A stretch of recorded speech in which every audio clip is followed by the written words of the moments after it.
Bonjour à toutes et à tous. À mes côtés, Hassan Benaddi, l'un des fondateurs du parti Authenticité et Modernité, le PAM. Avec lui, nous allons parler de la question du Sahara marocain à la lumière des nouveaux développements au niveau du passage d'El Guerguerat. C'est Hassan Benaddi, bonjour. Bonjour. Début mars dernier, vous aviez annoncé en exclusivité sur le 360 votre retrait de la vie politique. Mais je me rappelle que vous m'aviez dit à l'époque que cela ne veut pas dire que vous allez cesser de vous intéresser à la vie publique. Voilà donc une affaire publique qui a suscité l'intérêt de l'opinion publique nationale et internationale. Quelle a été votre réaction en apprenant l'opération menée par les forces armées royales vendredi 13 novembre dernier, une opération qui, je rappelle, avait pour objectif de sécuriser le passage de Guerguerat? Ce qui vient de se passer, bien sûr, à El Guerguerat, c'est une opération qui a interpellé l'opinion publique nationale et internationale, mais essentiellement, l'intérêt de cette opération, c'est qu'elle arrive dans un moment particulier. Ce moment, c'est pour le Maroc. C'est un moment où on est en train d'assister au passage de témoins à une nouvelle génération de responsables, il y a une nouvelle conscience nationale qui est en train d'émerger. Et cette épreuve a démontré de façon spectaculaire que sur cette affaire-là, les choses au Maroc n'ont pas changé. Bien au contraire, ça s'est affirmé. Nous avons vécu très jeunes le premier conflit algéro-marocain à l'aube des années 60. Après avoir vécu, même notre conscience politique s'est un peu réveillée pour les gens de ma génération, en suivant à la fois la lutte nationale et la lutte nationale algérienne pour l'indépendance. Et c'était une lutte commune au départ. Et puis, très très vite, ça on le comprendrait par la suite, les indépendances n'ont pas marqué la cessation des menées impérialistes sur notre région. Donc l'affaire du Sahara, c'est un legs de cette période, et il a fallu une grande mobilisation de toutes les énergies nationales pour pouvoir continuer à relever ce défi, et comme on le sait, le Maroc a pu récupérer progressivement et en différentes étapes, différentes parties de son territoire, a essayé de ressouder des morceaux que le colonialisme franco-espagnol avait essayé de dessouder. Il a essayé de ressouder tout ça. Et la marche verte, pour notre génération, a été un grand moment.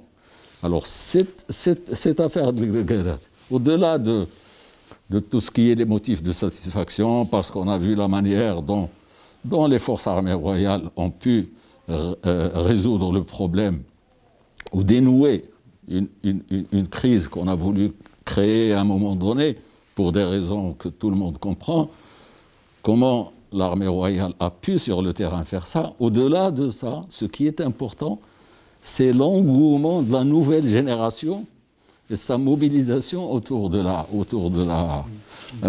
cette affaire de l'intégrité territoriale.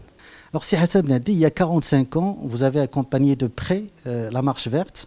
Vous étiez à l'époque rédacteur en chef d'un quotidien de la place publié par l'UMT. Si on vous demande de comparer entre 1975 et 2020 en termes de mobilisation de la population autour de la question du Sahara, notamment la mobilisation des jeunes, qu'est-ce qui a changé entre 1975 et 2020? J'ai eu la chance de participer à la mobilisation nationale, parce que tout le monde était mobilisé, la presse nationale était mobilisée, bien avant la Marche verte. C'est les années qui ont précédé la Marche verte a été l'acte, disons, l'acte déterminant pour passer d'une phase à une autre, mais bien avant la Marche verte, il y a eu tout un travail de mobilisation, d'engagement, de différentes forces, de diplomatie à la fois officielle et parallèle aussi à l'époque. Et dans le syndicalisme au sein duquel je militais, on avait notre part de cette mobilisation sur différents fronts dans tous les coins de la planète pour défendre. C'était le combat, tout le monde était mobilisé pour ce combat autour de la cause nationale qui est la cause centrale des Marocains. Et si je dois faire une comparaison, et c'est ce qui me fait moi personnellement plaisir, c'est que je me souviens qu'à l'époque, quand il y avait des négociations, d'un côté on a essayé de jouer la Mauritanie contre le Maroc, et puis le Maroc a déjoué cette manœuvre, on s'est entendu avec les Mauritaniens, puis on a fait des pressions sur les Mauritaniens qui se sont retirés, etc. C'est des épisodes qui étaient riches de rebondissements et dont beaucoup de choses ne se passaient pas au grand jour. Mais je me souviens d'une déclaration du feu Boumedienne qui avait dit « Il va être un caillou dans la chaussure du Maroc » avec cette affaire du Sahara. Il va mettre un caillou pour empêcher le Maroc. Et cette affaire a été conçue et utilisée par l'Algérie, par d'autres forces après qui ont essayé aussi de soutenir ou de relayer ou de se disputer l'influence des Algériens sur ce dossier. On a essayé de mener une espèce de guerre d'usure, disant que d'un côté le Maroc est un pays qui est démuni de moyens, c'est l'un des pays arabes qui n'ont pas de pétrole, etc., et qui a, face à la montée des problèmes sociaux, etc., on tablait sur un essoufflement du Maroc, des fissures dans le consensus national, et puis faire tomber le Maroc définitivement. La même politique est devenue une espèce de choix doctrinal des dirigeants algériens, parce qu'on avait pensé, après quelques moments d'éclaircie, avec l'avènement de Bouteflika, on avait pensé qu'à un moment donné, ce Bouteflika pouvait, qui connaissait très bien ce problème, parce qu'il était l'homme de Boumedienne sur le front de la diplomatie, et Bouteflika, une fois à la tête de l'État algérien, on avait pensé qu'il allait constater que cette politique n'a pas donné de résultat. D'autant plus que le monde sortait de la guerre froide.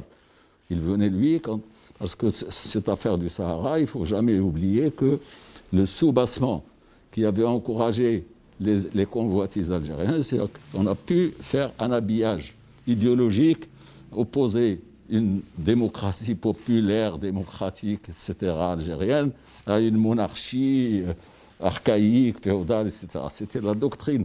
Mais ils ont été étonnés de constater que ça n'a fait que renforcer le Maroc et la cohésion je donne juste un petit exemple.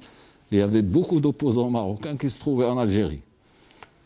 Et quand le conflit, les hostilités ont été ouvertes entre les deux pouvoirs, celui d'Alger et celui de Rabat, bien sûr, les responsables algériens ont essayé de mobiliser les éléments qui étaient là-bas. Ils n'ont pas trouvé un seul militant parmi tous ceux qui étaient exilés, dont certains étaient condamnés à mort. Par contumace, ils n'ont pas trouvé un seul pour embrasser leur thèse. Tous les anciens militants tihadis qui étaient en Algérie ont quitté l'Algérie, et il y a des écrits célèbres de Feu Bahi, qui était journaliste là-bas, qui dit à Boumedienne, Idhab anta wa rabbuka faqat. Il a quitté l'Algérie pour aller se réfugier ailleurs. Donc c'est une période qui a montré que le Maroc, que pour le Maroc, pour ne pas être trop long, pour le Maroc, ce que les gens ne comprenaient pas, c'est que cette affaire du Sahara, elle est consubstantielle à l'existence du Maroc en tant qu'entité. On ne peut pas imaginer le Maroc coupé des racines africaines. Hassan II l'a exprimé. La politique menée par Sa Majesté Mohamed VI, avec cette ouverture essentielle sur l'Afrique, montre que le peuple marocain est conscient qu'il est enraciné en Afrique. Et toute l'affaire du Sahara, c'était comment essayer de couper ce royaume chérifien qui a tellement résisté à la poussée impérialiste. On pensait qu'il fallait le couper de ses racines africaines et faire de lui un État quelconque comme les autres États qu'on a fabriqués un peu partout. Donc la particularité du Maroc, c'est ça. Et la nouvelle génération, pour répondre à votre question, ça a été, moi j'ai vu les dernières semaines la mobilisation des jeunesses des partis politiques, par exemple, a été spectaculaire. Et on a vu même qu'ils étaient un peu plus présents que les états-majors de leur parti. Donc, le pari de Boumedienne et de Bouteflika qui disait que le Maroc va s'effondrer parce qu'il aura des contradictions intérieures, des problèmes sociaux, un divorce avec la jeunesse, ça n'a pas fonctionné. Et on constate que c'est un pays, au contraire, qui a été revivifié par ces défis-là, parce que d'un côté, les gens s'expriment, manifestent, s'opposent, discutent, mais sur cette affaire-là, ils parlent tous de la même voix. Donc, Simnet, un mot sur la diplomatie. Vous avez évoqué le rôle de la diplomatie au fil de l'histoire dans la gestion de ce dossier. Quelle appréciation faites-vous des performances, des percées réalisées par la diplomatie marocaine ces derniers temps dans ce dossier? Ce qui est important, au-delà de parler, d'évaluer la diplomatie comme on l'entendrait dans une évaluation du travail d'une équipe gouvernementale ou d'un ministre, moi, sur cette question, la diplomatie est une affaire centralisée, gérée par le souverain directement. Les orientations, la stratégie, et depuis le début, les Marocains se sont entendus sur ça. Tous les partis, ils ont dit, tous unis autour de Sa Majesté pour la défense. Parce que le système marocain, le régime marocain, la royauté au Maroc, elle a deux fonctions. C'est défendre l'intégrité du territoire, défendre essentiellement la dynastie actuelle, défendre l'intégrité des territoires et protéger les Marocains, c'est-à-dire assurer la paix civile, etc. Donc, après l'indépendance, Mohamed V a poursuivi sur la même voie, en essayant d'abord de trouver une entente, d'abord le soutien des Algériens, parce que le Maroc était indépendant, les Algériens ne l'étaient pas. Mohamed V avait dit, on parlera du problème des frontières une fois l'indépendance de l'Algérie retrouvée. Ça ne s'est pas produit, malheureusement. Sous Hassan II, il y a eu la mobilisation, il y a eu bien sûr des problèmes ou une espèce de conflictualité politique pour des problèmes internes sur l'organisation des institutions, etc. Mais sur l'affaire du Sahara, il y a eu consensus. Dès que le Sahara était en danger avec les plans de désengagement de l'Espagne, etc., on a voulu créer un État croupillant au Sahara, il y a eu consensus autour de Hassan II. Avec l'avènement de Sa Majesté Mohamed VI, on a poursuivi dans le même sens, mais avec une prise en compte de l'évolution qui a intervenu sur le plan géostratégique dans le monde. Alors, si je veux résumer, je dis, d'un côté, il y a une fermeté sur les principes et la consolidation des acquis, avec tout ce que cela comporte comme intérêt accordé au développement de la force, des forces de défense nationale, etc.